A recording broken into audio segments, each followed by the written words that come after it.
शांति। 20/12/2021 की मुरली है। ज्ञान के सागर शिव बाबा कहते हैं, मीठे बच्चे, तुम जो भी सुनते हो उस पर विचार सागर मंथन करो तो बुद्धि में सारा दिन यह ज्ञान टपकता रहेगा। क्या कहते बाबा? जो भी सुनते हो, मतलब मुरली जो सुनते हो वो पूरा दिन अगर सोचेंगे, हाँ, विचार सागर मंथन करेंगे तो ये ज्ञान टपकता रहेगा। प्रश्न है, यहाँ का कौन सा हुनर नई दुनिया की स्थापना में काम आएगा? उत्तर है, यहाँ जो साइंस का हुनर है, जिससे एरोप्लेन, मकान आदि बनाते हैं, ये संस्कार वहाँ भी साथ ले जाएंगे। यहाँ भल ज्ञान न ले, लेकिन वहाँ ये हुनर साथ ले जाएंगे। तुम अभी सतयुग से लेकर कलयुग अंत तक की हिस्ट्री, ज्योग्राफी जानते हो। तुम्हें पता है कि इन आंखों से जो कुछ पुरानी दुनिया देखते हैं वो सब खत्म हो जाएगा। देखो बाबा क्या कहते हैं, ये जो हुनर है ना, साइंस का जो हुनर है, एरोप्लेन बनाने का, या जो भी यहाँ पे जो नए नए इन्वेंशन निकले हैं ना, वो हुनर वहाँ पे काम आएंगे। ये साइंस वाले हमको वहाँ पे महल सोने के और बना के देंगे। ठीक है, तो बाबा कहते हैं ये एरोप्लेन है, ये मकान आदि, ये जो संस्कार है, ये जो हुनर है, भले ज्ञान नहीं लेंगे बाबा का, लेकिन ये साइंस वाले वहाँ पे हमारी सेवा करने के लिए उपस्थित होंगे। गीत है, तूने रात गवाई सो के। ओम शांति। बाप बैठ बच्चों को समझाते हैं, हूबहू जैसे 5000 वर्ष पहले समझाया था। देखो बाबा बैठ समझाते हैं। 5000 साल पहले, आज से 5000 साल पहले भी भगवान ने ऐसे ही समझाया था। वैसे फिर भी समझा रहे हैं कि पुरानी दुनिया का विनाश और नई दुनिया की स्थापना कैसे होती है। बाबा कहते हैं ये साइंस भी एक विद्या है, उनसे एरोप्लेन, बिजली आदि सब कुछ बनती है। पहले यह नहीं था। देखो 100 साल पहले इतना नहीं था साइंस का, अभी बहुत बढ़ गया है। तो बाबा कहते हैं पहले नहीं था, अब बना है, दुनिया तो चलती रहती है। भारत है अविनाशी खंड, प्रलय तो होती नहीं।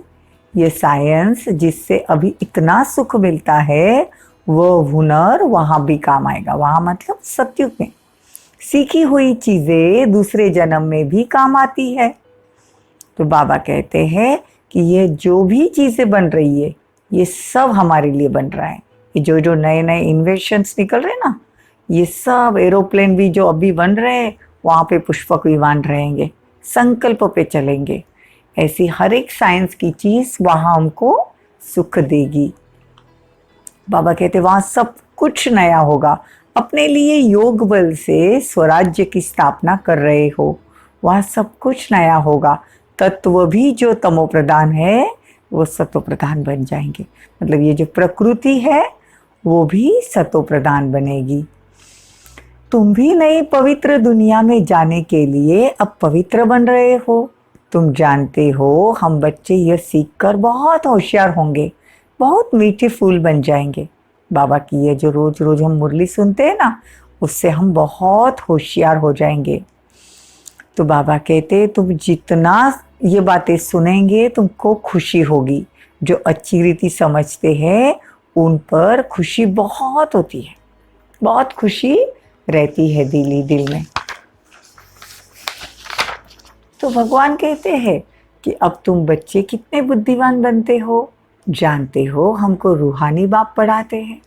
रूहानी, रूह का बाप मतलब आत्माओं का पिता, तो रूहानी बाप मतलब परमपिता परमात्मा हमको पढ़ाते हैं।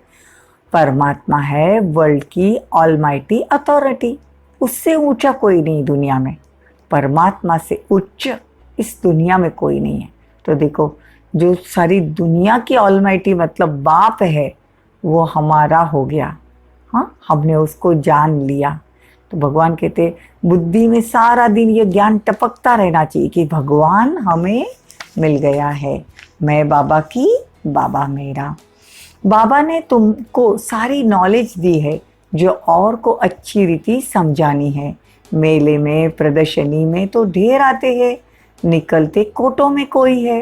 देखो बाबा कहते हैं कि दुनिया में जब ये ज्ञान, जो ये प्रदर्शनी लगती है, तो कोटों में कोई, सुनते बहुत लोग हैं लेकिन कोटों में कोई, और कोई में ही कोई विरला जो भगवान को पहचानता है।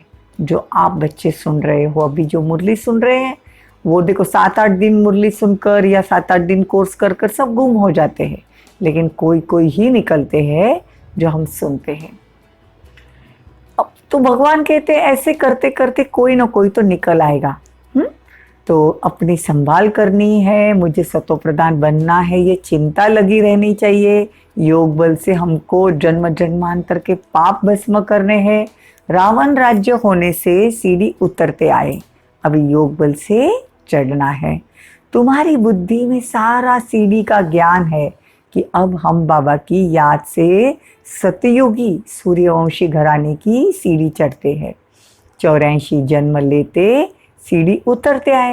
देखो बाबा कहते हैं सतयुग से लेके कलयुग अंत तक तुम्हारे टोटल 84 जन्म रहते हैं।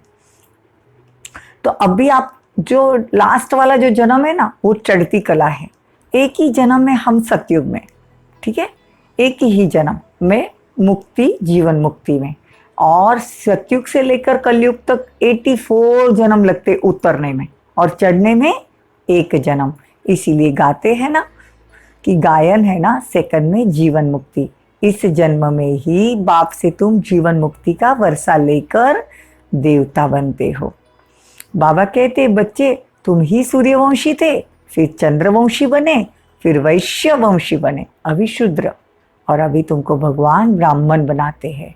ब्राह्मण है चोटी, चोटी मतलब उच्च, हाँ, ऊंच थे ऊंच परम पिता परमात्मा आकर ब्राह्मण, देवता, क्षत्रिय, यह 3 धर्म की स्थापना करते हैं। अंडरलाइन देखो बाबा क्या कहते हैं, जब भगवान इस धरा पर संगम पर मतलब अभी आते हैं ना, तो अभी हमको पहले ब्राह्मण बनाते हैं। ब्राह्मण बनने बगैर हम देवता नहीं बन सकते। तो ब्राह्मण, देवता और क्षत्रिय, ये 3 धर्म की स्थापना ही सिर्फ बाबा करते हैं। बाकी क्राइस्ट, इस्लामी, बौद्धी, क्रिश्चियन, ये धर्म स्थापक आकर धर्म की स्थापना करते हैं। तो बाबा कहते हैं सूर्यवंशी घराने में तो बहुत थोड़े होंगे। सतयुग में कितने लोग होंगे, कितनी जनसंख्या होगी सतयुग की? सिर्फ 9 लाख, जो अच्छी रीति पढ़ेंगे और वही पढ़ाएंगे। मतलब मुरली रोज अच्छी रीति पढ़नी है तो रोज गुह्य गुह्य राज समझ में आने लगेंगे। इस समय तुम्हारी गतमत दुनिया से बिल्कुल न्यारी है। जैसे कहते ईश्वर की गतमत न्यारी है, तुम्हारे सिवाय और कोई बाप से योग लगा ना सके। क्यों ना लगा सके? क्योंकि भगवान को पहचानते ही नहीं। कण कण में भगवान को मानते हैं तो योग कैसे लगेगा? प्रदर्शनी में आते हैं फिर चले जाते हैं। देखो प्रदर्शनियां बहुत लगती है, भगवान का परिचय हम सबको देते हैं, लेकिन वो आते हैं और चले जाते। लेकिन भगवान का परिचय भी जिसने सुना, सिर्फ सुना, तो भी सतयुग में आएंगे और प्रजा बनेंगे। बाकी अगर आपको वारिस क्वालिटी और पद चाहिए तो पढ़ना पड़ेगा, तो अच्छा पद मिलेगा। तो भगवान कहते कि सिर्फ बाबा का नाम सुना और बाबा का थोड़ा सा ज्ञान भी सुनेंगे तो भी सतयुग में आएंगे। देखो कितना बड़ा अविनाशी ज्ञान है। यहाँ तो दुख की दुनिया है, दिन प्रतिदिन दुख तो और बढ़ेंगे। आखिर यह दुख की दुनिया खत्म होगी। परमात्मा तुमको नई दुनिया सतयुग में लेके जाएंगे। तुम स्वर्ग की राजाई पाने के लिए यहाँ बैठे हो। देखो ये मुरली हम किस लिए सुन रहे? स्वर्ग की बादशाही लेने के लिए। कहते बाबा हम आपसे तो राज्य भाग्य लेकर छोड़ेंगे, अच्छी तरह सारा दिन सिमरन करते और कराते रहेंगे तो खुशी होती रहेगी। बाबा की याद और मुरली जितना सिमरन करेंगे तो खुशी होगी। बाबा मतलब परमात्मा। बाबा कहते हैं मुझे याद करो तो विकर्म विनाश होंगे, और कोई उपाय नहीं। बाकी देखो हमने सब भक्ति मार्ग में तो बहुत उपाय किए, हाँ, जप तप मंत्र सब किए, दुख कम हुए क्या? नहीं।